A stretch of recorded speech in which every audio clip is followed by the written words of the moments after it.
Good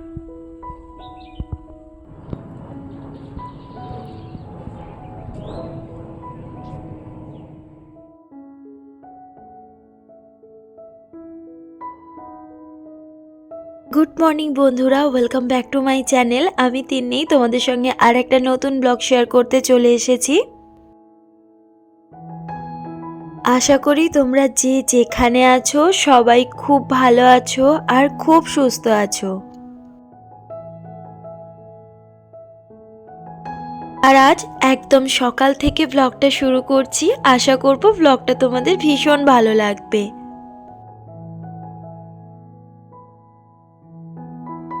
আর আজ অনেক সকাল সকাল ঘুম থেকে উঠেছি। উঠে টুকটাক বাসি যা কাজকর্ম ছিল সেগুলো সেরে ফেলেছি। আর এখন ঘড়িতে বাজে সকাল ৮টা। আর সকাল সকাল রান্নাঘরে চলে এসেছি, তার কারণ শীতকালে বেলা হয়ে গেলে একদম কাজ করতে ইচ্ছা লাগে না।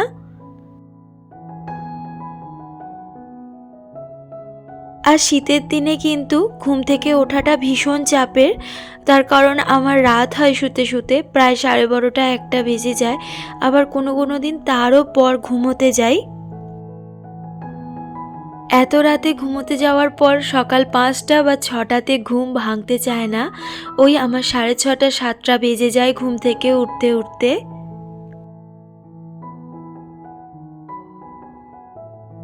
এবার ঘুম থেকে উঠেই চিন্তা লাগে যে কি রান্না করব।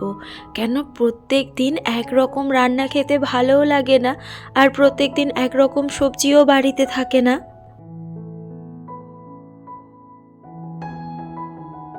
আর সবচেয়ে বড় সমস্যা, আমরা একদম নিরামিষ খেতে পারি না। আমি যদিও কষ্ট করে একটু খাওয়ার চেষ্টা করি, কিন্তু তোমাদের দাদা একদম খেতে পারে না।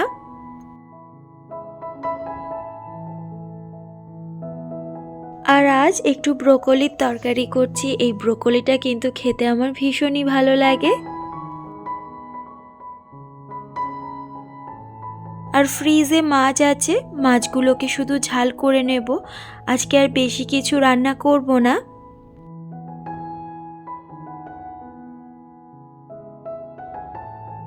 আর শীতের দিনে কাজ করতে একদম ভালো লাগে না। আর আমার যেহেতু একদম সামনে জানলা, গরমকালে যেমন খুব সুবিধা, পুরো হাওয়াটা বেরিয়ে যায়, তেমন শীতকালে পুরো হাওয়াটা আমার মুখে লাগে। আর ভীষণ বিরক্তও লাগে এই ঠান্ডা হাওয়াটা খেতে।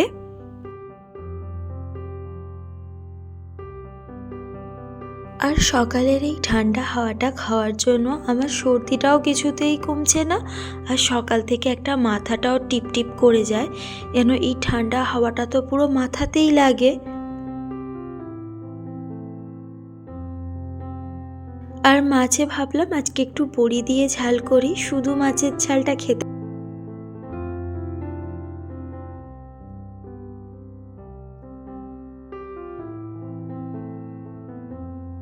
আর মাছটা 2 দিন মতো ফ্রিজে ছিল, সেই জন্য মাছটা ভাবছি যে পেঁয়াজ দিয়েই ঝাল করব।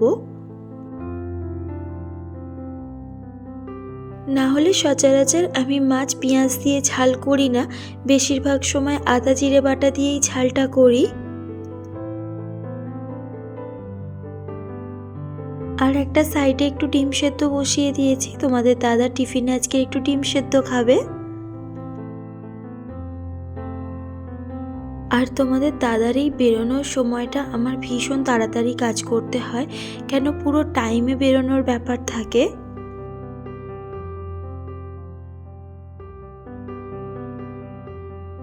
আর তোমাদের দাদা এই মাত্র বেরিয়ে গেল, তো এখন ভাবলাম যে একটু ধীরে সুস্থে টিফিনটা খাই। তো আজকে টিফিনে অন্য কিছু করিনি, কালকেকার তরকা ছিল, একটু মুড়ি নিয়েছি, আর সকালে সিঙ্গারা আনানো হয়েছিল, সেই সিঙ্গারা দিয়েই আজকে টিফিনটা সারবো।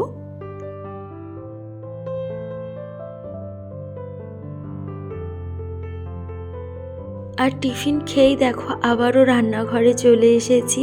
চলে এসেই কয়েকটা বাসন পড়েছে, এই বাসন কটা মেজে নেব।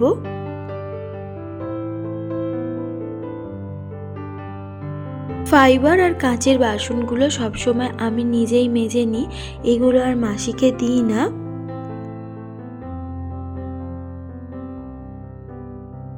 আর শীতকালে আমার ভীষণই চুল পড়ে, তো সেজন্য চুলের জন্য একটা টোনার বানাচ্ছি। আমার বাইরের যে কোনো টোনার একদম চুলে স্যুট করে না। আর এই টোনারটা ভীষণ ভালো, একবার ইউজ করলে মনে হবে বারবার ইউজ করি। চুল পড়া তো বন্ধ হয়েই যায়, আর তার সাথে সাথে চুল কিন্তু গজাতেও সাহায্য করে।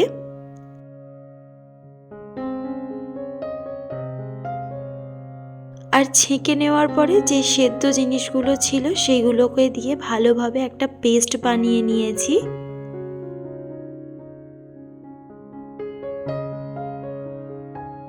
আর সামনেই যেহেতু গঙ্গাসাগরের মেলা আছে, আর এই সময় এত হাওয়া দিচ্ছে যে উড়িয়ে নিয়ে যাওয়ার মতো। আর এখন প্রায় 12টার মতো কাছাকাছি বেজে গেছে, কিন্তু দেখো এখনও আমি গা থেকে সোয়েটার খুলতে পারিনি, এতটাই ঠান্ডা।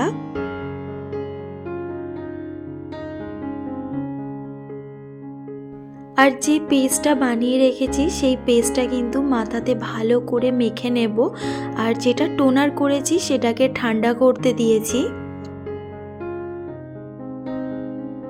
আর এটার মধ্যে নিম পাতা, কারি পাতা, পেঁয়াজ, অ্যালোভেরা, মেথি, কালো জিরে, জবা ফুলের পাতা সমস্ত কিছু দিয়ে ভালো করে ফুটিয়ে নিয়েছিলাম।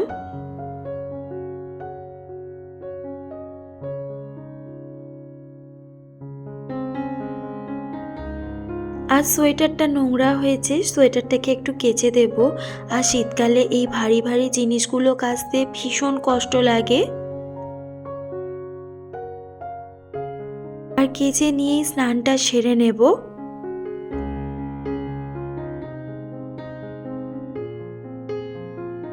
স্নান সেরে চলে এসেছি। আর আমি তো সারাদিনে 3বার পুজো করি, যেহেতু গোপু সোনা আমার কাছে আছে।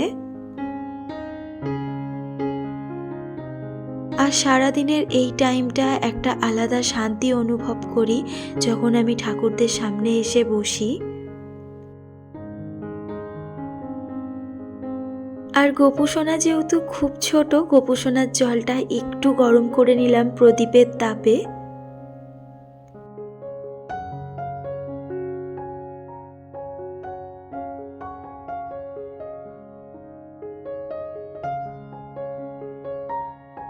আর খাওয়া দাওয়া কমপ্লিট হয়ে গেছে, আর এখন আমি ঘরের কাজকর্মগুলো করে নেব। আর রোদ থাকতে থাকতেই বিছনার সমস্ত কিছু তুলে নিয়ে চলে এসেছি। আর রোদে বালিশ বিছনা দিলে এত নরম হয়ে যায় যে শুতেও ভীষণ মজা লাগে।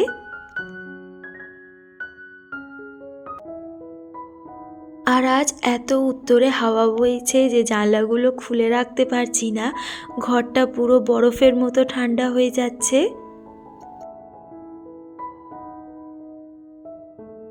আর শীতের দিনে কিন্তু একটু বুদ্ধি করে কাজ করতে হয়, না হলে সমস্ত দিকেই ভীষণ সমস্যা দেখা দেয়। আর শীতের দিনগুলোতে আমি এই ঘরের ঝাড়াঝাড়িগুলো আমি একটু দুপুরবেলা করেই করি, কেননা এই সমস্ত ঝাড়াঝাড়ির কাজগুলো যদি আমি স্নান করবার আগেই করে নিতাম তাহলে কিন্তু আমার স্নান করতে অনেকটা দেরি হয়ে যেত। আর রোদ চলে যাওয়ার পর স্নান করলে ভীষণ ঠান্ডা লাগে আর একটা বিরক্তিও লাগে। গরমকালে একটু স্নান করতে দেরি হলে অসুবিধা হয় না, আর তাছাড়া গরমকালে কতবার যে স্নান করি কোনো হিসেবও থাকে না। কিন্তু শীতের দিনে একবার স্নান করাটাই অনেক বড় ব্যাপার, এত কষ্ট হয় স্নান করতে, তার মধ্যে আমি আবার গরম জলেও স্নান করতে পারি না। 12টা থেকে 12:30টার মধ্যে স্নানটা সেরে নিলে সুবিধা হয় এটাই যে সারা সকালের যে রোদটা ট্যাঙ্কে পড়ে ট্যাঙ্কের জলটা একটু গরম থাকে। আর আমি যে টোনারটা বানিয়েছিলাম সেই টোনারটা ভালোভাবে মাথায় অ্যাপ্লাই করে নিয়েছি।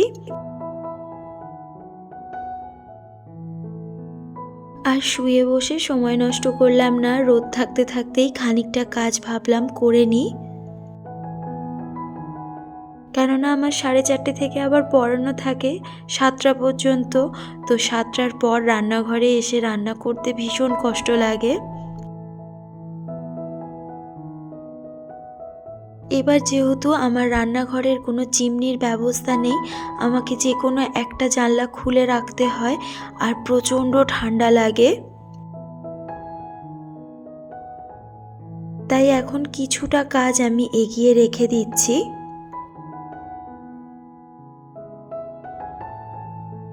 গুড ইভিনিং বন্ধুরা, এখন বাজে 7:10-15 মতো, আর এখন আমি চলে এসেছি রান্নাঘরে। আমার এবছর বাড়িতে একদম কেক বানানো হয়নি, কেননা 25শে ডিসেম্বরের শরীরটা খুব একটা ভালো ছিল না, আর 1 জানুয়ারি কাটিয়েছি আমি ওই বাড়িতে। তো তোমাদের দাদাও বলছিল যে বাড়িতে একটু কেক বানাবে, অনেক দিন বাড়ির কেক খাইনি, তাই বাড়িতেই একটু কেক বানাচ্ছি। আর আমার কেক বানাতে ভীষণ ভালো লাগে, তাই কেকের সমস্ত কিছু সরঞ্জাম আমি বাড়িতেই কিনে ফেলেছি।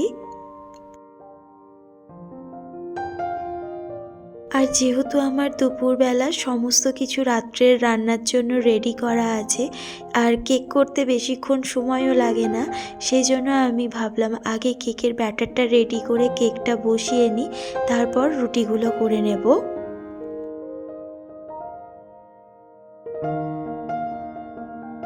আর বাড়িতে কারা কারা কেক বানাও আমাকে অবশ্যই কমেন্ট করে জানিও।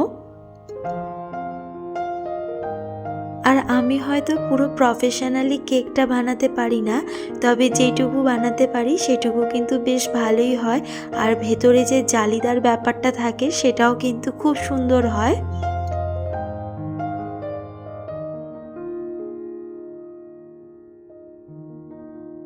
আর ফার্স্ট টাইমে আমরা কেক যখন বানিয়েছিলাম তখন কিন্তু এতটা সুন্দর হয়নি, প্রথম দিকের কেকগুলো খুব একটা ভালোও হতো না, কিন্তু আমরা হাল ছাড়িনি, আমরা একটার পর একটা কেক বানাতে বানাতে কেকগুলো কিন্তু এখন ভীষণ ভালো হয়।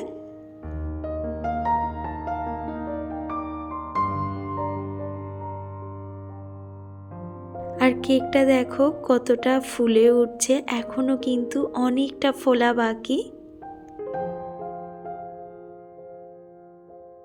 আর যতক্ষণ কেকটা হচ্ছে তার মধ্যে ভাবলাম রুটিগুলো সেঁকে নিই, কেন এখনও ঘুগনিটাও করতে হবে। আর শীতের দিনে বেশি রাত করে রান্না করতে একদম ভালো লাগে না, খুব বেশি হলে 8:30, তারপর আর রান্নাঘরে একদম থাকতে ইচ্ছা করে না। আর কেক হতে কিন্তু অনেকটাই সময় লাগে, তার মধ্যে দেখো আমার ঘুগনিও হয়ে গেল আর রুটিও কিন্তু হয়ে গেছে।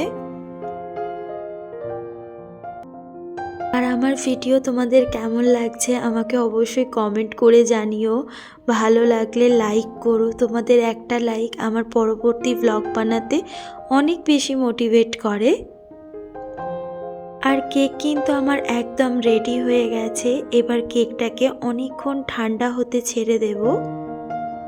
আর আজ ব্লগটা এখানে শেষ করছি, সবাইকে গুড নাইট, সবাইকে টাটা, কালকে আর একটা নতুন ব্লগে দেখা হচ্ছে।